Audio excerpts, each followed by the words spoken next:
Fala pessoal, eu quero comentar rapidinho aqui sobre um versículo que me chamou a atenção em Provérbios, no capítulo 20, que diz o seguinte: a posse antecipada de uma herança no fim não será abençoada. E parece um texto muito simples, mas como a gente tem conversado aqui no canal, nada é tão simples quanto parece. E esse é um versículo que, na verdade, fala muito com o que a gente viu no versículo anterior. Aliás, no episódio anterior dessa série, que a gente falou sobre a pressa, sobre a gente, às vezes, se perder do propósito por causa da falta de discernimento e por causa da escolha apressada, sabe? E esse versículo fala justamente sobre a herança que é pedida antes da hora. A posse antecipada de uma herança, no fim, não será abençoada. E eu vou desmiuçar mais uma vez com vocês para a gente entender qual que é o código que a gente tem que pegar desse ensinamento aqui. A primeira coisa é que no original, herança, que aqui está escrito nahalá, não é apenas dinheiro ou bens. No pensamento hebraico, nahalá envolve a provisão, destino, uma porção designada e algo recebido no tempo certo. A herança ela está ligada com identidade, legado e ordem. Para pensar agora, imagina que você é herdeiro de grandes fazendas e de um asset muito grande de ativos aí no agronegócio, por exemplo.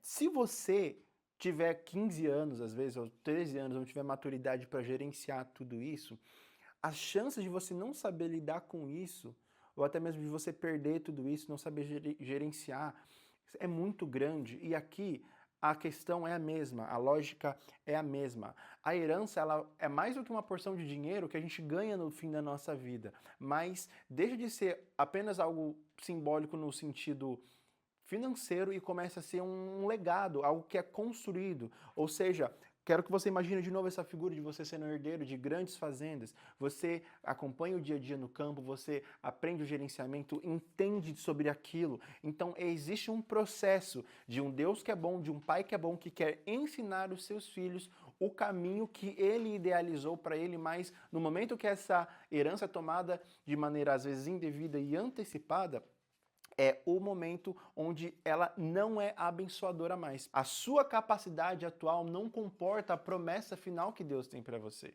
Então você tem que entender que os processos pequenos que a gente se submete aumentam as nossas capacidades de receber a plenitude do que Deus quer que você viva.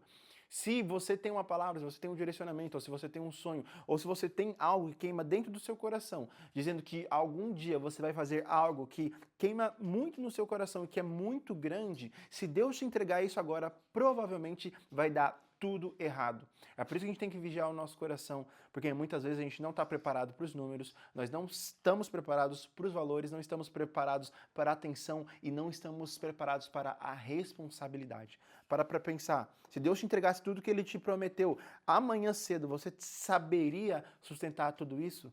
Bem, respondendo por vocês, eu diria que eu não aguentaria. Por isso que a herança tem que ser dada na hora certa, depois de um processo. E continuando um pouco aqui desse capítulo, tomada, que aqui está dizendo mevohelet, que é com pressa. Essa palavra carrega a ideia de algo que é obtido antes da hora, como eu falei, por ansiedade, por impulsividade ou manipulação, e sem a maturidade para sustentar aquilo que eu já estava falando. Não é uma herança conquistada, é uma herança apressada, assim como a gente viu na história do filho pródigo. E não será abençoada é o ponto mais forte disso que diz: não significa apenas que não vai dar certo, mas não terá o favor sustentado de Deus, não produzirá paz, não permanecerá e poderá existir, mas sem vida. E todo mundo tem um sonho, todo mundo tem um projeto, todo mundo tem algo que é o nefesh, que é a situação a qual a nossa vida se revolve, qual que é a sua paixão, aquilo que mais queima dentro de você. E muitas vezes existe algo grande para você, mas às vezes por pressa, por impulsividade, por infantilidade, você quer antecipar o passo, quer dar um passo maior do que a perna. E é nesse momento onde o favor de Deus é retirado, porque ele precisa que você passe por processo para você ser capaz de processar tudo aquilo que aquela promessa exige. Então, o meu conselho para você é: comece a preparar o terreno do seu coração, o terreno da sua alma, para que você seja capaz de administrar aquilo que o Senhor tem para colocar na sua vida. Se você não fizer isso, de uma das duas, uma vai acontecer com você. Ou você vai se apressar e você vai ter alguma coisa, uma porção na hora indevida, ou então você nunca vai chegar no patamar que Deus criou. E aí a escolha fica aberta para você. Bem, esse é mais um vídeo que faz parte do nosso projeto de 31 dias de sabedoria com provérbios, onde no primeiro mês do ano de 2026 nós estamos lendo o livro de Provérbios. Espero que você tenha gostado, se inscreve no canal e você pode também entrar no grupo e me seguir no meu Instagram. Tamo junto e a gente se vê numa próxima oportunidade.